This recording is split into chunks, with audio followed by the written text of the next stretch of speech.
ang pagkawala ng pondo ng PhilHealth na dapat para sa mga mahihirap na mga nagkakasakit na pamilyang Pilipino.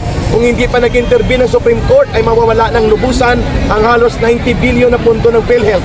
Number 3, ang dapat imbestigahan ay hindi ang mga confidential fund ng ni Sara Duterte na nagkaroon na ng reporting sa COA.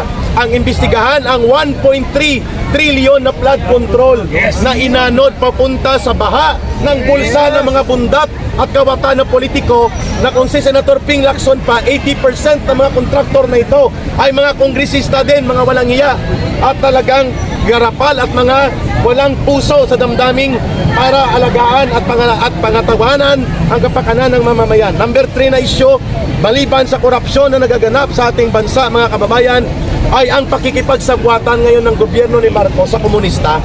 Nakita natin, ako na mismo magsisiwalat sa pamamagitan ng independent journalist na nandito. I will not call you as vloggers, I will call you as independent mobile people's journalists. Thank you. Kayo ay mga people's journalist kasi hindi lamang ang may istasyon ang pwedeng maging journalist. Ang lahat na nagpapadaloy ng impormasyon at katotohanan ay pwedeng maging mamamahayag para sa taong bayan. Kaya ito ang panawagan ngayon sa kanya. Bakit ang kriminal, convicted, communist terrorist na operatiba sa party list na si Franz Castro ay siyang nag-ari-arian sa gobyerno sa loob ng Kongreso? Hindi natin papayagan yan, mga kababayan, na ang komunistang convicted criminal ang magpapakulong sa mga inosenteng resource person. Ako nananawagan si Ka Eric, pag nandyan po kayo na makita nyo si Franz Castro kahit saan man, kung wala kayong posas, kumuha kayo ng mga pangtali at aristuhin natin ito. Ito ang dapat na inaaresto ng taong bayan, ang mga komunistang terorista na ginagamit ni Martin Romualdez para gamitin na magwasak sa ating mga political institutions at gamitin para magkagulo ang ating bansa.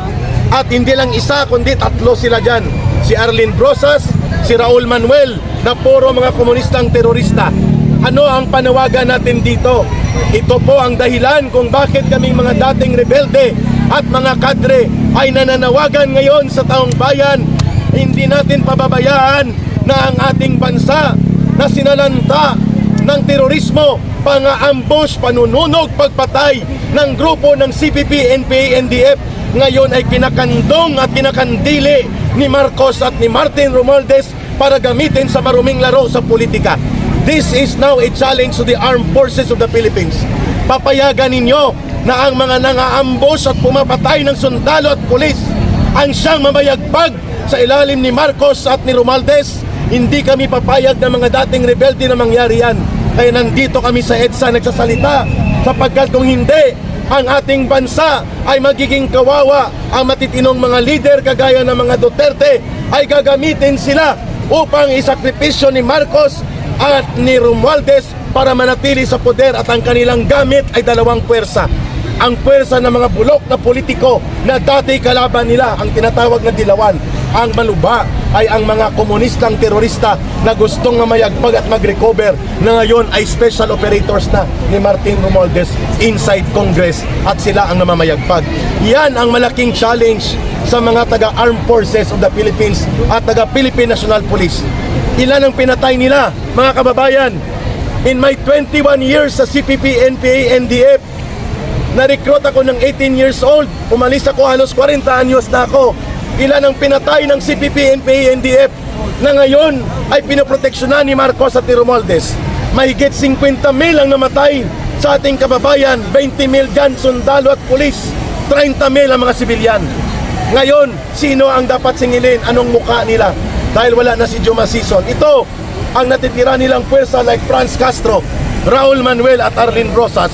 They should be brought before the bar of justice. And I do not understand why the armed forces of the Philippines are keeping silent about that. Pangatlo or pang-apat ay ang iskandalo ng incompetence and moral integrity of the President. Ano pong ibig sabihin nun?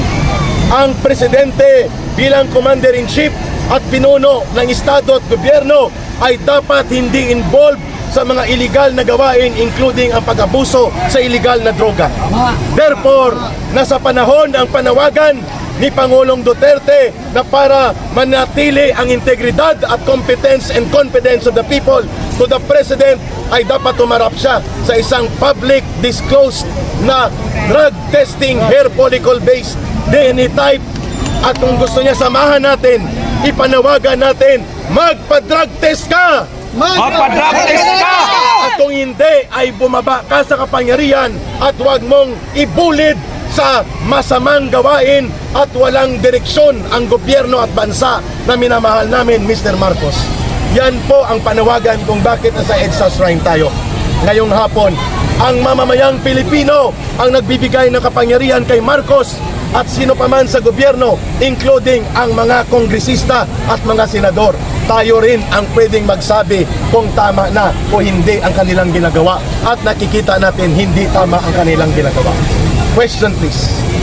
Reaksyon kay Eric kahapon, yung sa nangyaring pagdinig or hearing nga dyan sa Kongreso, itong si Vice President Sara, may binanggit siya na ito raw pong authority para magtanggal or mag-approve dito sa mga sekretary ay na kay Marcos. Ano masasabi nyo doon? Tama po yan, sapagkat ang mga undersecretary, director, secretary at mga ganyang posisyon, ang appointing authority ay ang presidente. Correct. Therefore, walang karapatan sila Martin Romualdez na sila po ay tanggalan ng karapatan at kalayaan sapagkat sila ay resource persons. At naranasan ko rin po yan kung paano tapakan, kung paano alipustahin at abusuhin ang kapangyarihan sa harap-harapan, kaya tinawag ko silang kangaroo court. Kaya hindi na sila kangaroo court ngayon. Ito ay ang dapat ibasura na sapagkat walang saysay na ang ginagawa ng Tuwad Committee ni Martin Romualdez. Nagsasayang ng pera at iskandalosong nang-aabuso ng poder. Kawawa ang taong bayan at dahil dyan kailangan nating magkaisa at magtipon-tipon upang magkaroon ng araw ng pagpapahayag. Tama ang binabanggit ni Inday Sara Duterte. Ang kanyang kapangyarihan ay hindi nanggagaling sa Kongreso. Ang Commission on Audit o COA ay hindi pwedeng sakmalin ang kapangyarihan nito ng Kongreso. Ang COA lamang ang pwedeng magsabi kung mali o hindi ang paggamit ng public fund at kung may mali, ang COA din ang mangunguna sa pag-file ng kaso. So bakit nila ginagawa na gamitin na kapital at issue itong kay Inday Sara Duterte? Samantalang toothpick lang ito. Ang totoong napakalaking confidential fund ay nasa kay Marcos. Correct. Mahigit 5 billion pesos yan taon-taon. Question. Ang Secretary of Defense sabi, meron mga business kaya nahihirapan siya na kumampi sa atin. Sino? So what is si Brower? Si Bronner? Oh, marami Hindi ko siyang alam yan. business na Ang alam ko lang, si Defense Secretary Chodoro ay involved dati sa mining, Sagittarius Mining. I do not know kung andyan pang interest niya. But I am not privy about General Bronner. Ang alam ko lang, siya ang Chief of Staff. At bilang Chief of Staff, kailangan siya ay nakikinig din kung anong pulso ng taong bayan. If he has business interest, he should divulge it. But if he will not divulge it at kapag yan ay naipakita ng taong bayan, yan ay isang problem ng ethics, conduct of ethical conduct of an officer. So kailangan natin i-probe yan kung totoo o hindi. Thank you for the question. Okay, Pala next. po lang doon kay Eric, kung pinatawag pala nila si VP Inday dahil nga doon sa si Inday ang kanilang sinisisi, bakit ngayon napag-alaman natin pala na si Marcos palang dapat ba ipatawag si Marcos? Dapat lang. Kasi ito ang punto ko ha. Kung kailangan nating busisiin ang confidential fund, ang statement ko dapat dyan ay lahat, pero mag-ingat. Ulitin ko ha, ang confidential fund kapag binuksan mo for investigation, dapat lahat, pero mag-ingat. Bakit mag-ingat? Hindi natin pwede ibuyang-yang ang state and national security secrets. Hindi pwede yon. Kasi ang may pakinabang dyan, ang mga komunistang terorista. Kasi babalikan nila at papatayin ang ating mga sources of information. Kaya dapat maingat. Number 2, bakit hindi nagsasalita ang National Intelligence Coordinating Agency? Bakit hindi nagsasalita ang Intelligence Service of the Armed Forces of the Philippines upang i-guide itong mga bupols na kongresista na gusto nilang busisiin ang confidential fund ni Sara Duterte? Kung gano'n ang panawagan nila, hindi ibuyang-yang natin pating sa Office of the President. Ibuyang-yang natin sa DOJ. Ibuyang-yang na rin natin ang lahat-lahat. Pero tayo ay nagbubukas ng delikadong kalagayan Kasi yan ay pwedeng pagsamantalahan na pagkakataon ng mga CPP, NPA, NDF dahil makukuha nilang trade ang mga national state security secrets.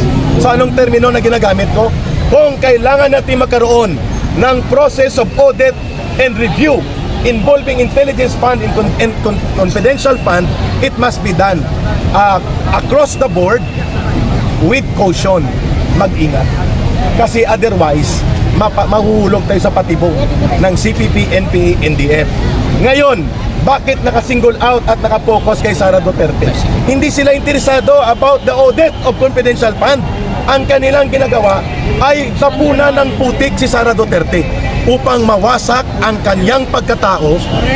So ang kanilang investigasyon ay demolition job. Hindi ito review ng confidential fund. Kasi kung totoo yan, hindi patawag nila si Marcos. Di ba? Okay, klaro tayo dyan. So ang Tuwad Committee is nothing but an instrument for political demolition. At ang mga ayuda na binabanggit ni Pangulong Duterte is nothing but a form of political bribery and corruption. Yun kung dahilan kung bakit kapag magkaroon ng baha at malalakas na bagyo, walang naibibigay na bastanteng tulong ang gobyerno ni Marcos sapagkat inubos na sa ayuda there, ayuda here, which is a form of political corruption and bribery. Dapat managot dyan si Martin Romualdez, kaya nandito tayo. Kasi ang konsentidor niyang pinsan ang nagbibigay ng kapangyarihan sa kanya na gawin ang abuso sa poder at pundo na ito. Tama. Next question. Sa conference ni PRD kagabi, sabi niya, ang Office of the President at saka Speaker of the House ay hindi pwedeng i-audit. Sila lang ang dalawang ahensya na hindi pwedeng i-audit. In doctrine. In doctrine. But in practice, that can be done. Okay. Kasi ang punto naman dyan, kahit ano ang doktrina, kung ang interes ng taong bayan ang nagdidemand, it can be done.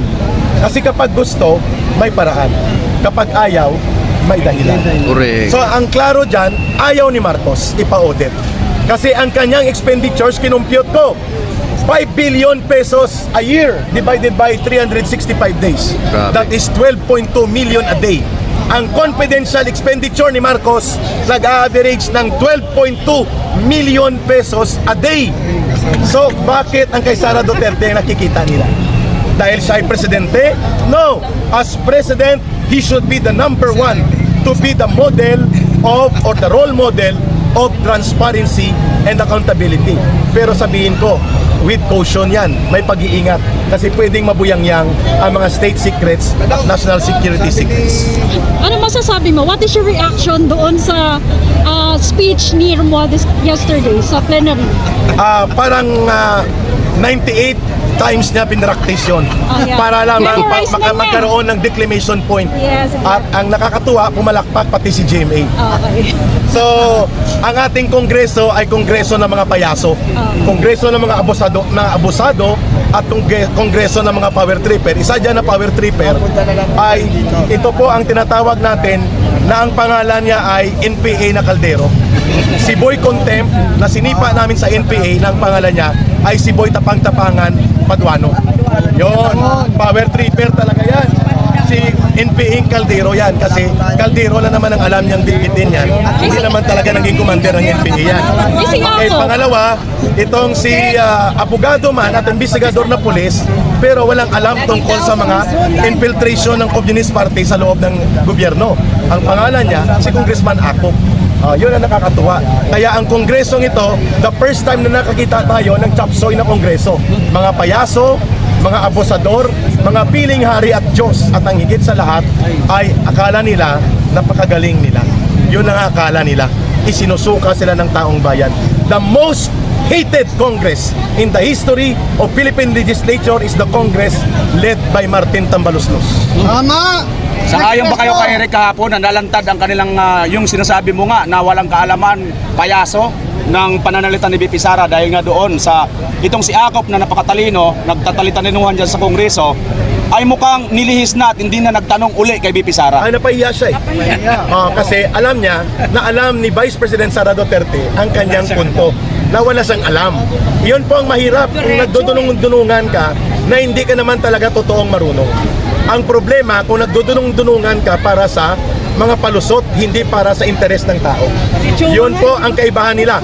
Bakit ang taong bayan nagtipon-tipon ngayon sa EDSA Shrine nang wala namang nagpatawag nito kundi voluntaryo? Dahil mahal nila ang brand of leadership ng mga Duterte. And what is that? Good governance. Sincero at tapat na pangalagaan ng interes ng mamamayan. Yan ang hinahanap ng taong bayan. Yan ang wala kay Marcos Jr. Mas mahal ni Marcos ang mga bilyonaryong barkada niya. Mas mahal ni Marcos ang kanyang mga alipures na siyang kasama niya sa party-party. Hindi niya nararamdaman ang kalagayan ng mga magsasaka, magbubukid, manggagawang bukid, mga manggagawa at mga maralitang lungsod at mga mahihirap na pamilya. Under kay Duterte, the last data that we have nang bumaba ang Pangulong Duterte ay only 6 million families ang nasalaylayan ng poverty line na hindi kumpleto makakain ng isang araw. Kay Marcos, sumirit ito sa 12 million families. So ilan yan? That's around 60 to 65 million Filipinos ang nagugutom. Hindi makakain 3 beses sa isang araw. Yun pong dahilan kung bakit nandirito tayo. I-question po ako ka, Eric. Question. I-question mo yung patungkol doon sa binabaliktad nila na yung patungkol kay GP doon sa sinasabi nila na Ipapatay. Oo, ipapatay. Okay. Pakisagot ng malinaw. Ulitin ko ang sagot ko kaninang umaga. Pweste. Ang statement ni Vice President Sara Duterte is considered precedent statement. Ang spelling niyan ay P-R-E-C-E-D-E-N-T. Precedent statement. Ang ibig sabihin niyan ay inilatag niya ang kanyang mayor na konteksto ng kanyang pahayag. Hindi ibig sabihin na siya ay nagbabalak na ipatay ang Pangulo at si Lisa at si Martin Romualdez. Hindi ganoon ang ibig sabihin niya. Ang ibig sabihin niyan, kung ako mag-interpret, she was laying the ground of the context of the statement. Ang tawag dyan po sa figure of speech o sa pananalita, precedent statement. Ibig sabihin, inilalatag po ng Vice Presidente ang dahilan at ang buong konteksto bakit niya sinasabi na kapag may pumatay sa kanya at pinatay siya, ay nakahanda ring may magsagawa ng vengeance para dyan. Yan ang konteksto. So ibig sabihin, kung ikaw nakakinig dito, ang unahan mo dapat doon na tingnan ano ang konteksto at anong pinanggagalingan ng statement niya. Ang pinanggagalingan ng statement ng Vice Presidente na may pagbabanta sa kanyang buhay. At ito ay real kasi tinanggalan nga siya ng police escort. Tinanggalan siya ng security. At ngayon ang NBI ay papunta pa sa kanyang opisina para iserve ang sabpina. So klarong-klaro mga kababayan that Inday Sara Duterte is being singled out. Bakit? Ang hadlang at ang balakid para manatili sa kapangyarihan sila Martin Romualdez at Marcos lagpas sa 2028 walang iba kung hindi si Sara Duterte. Another question po. Yun ang dahilan kung bakit kailangan nilang gawin ang lahat ng forma ng pang-aabuso. Duterte. Yun, reksigaw ng mga taong bayan. Duterte.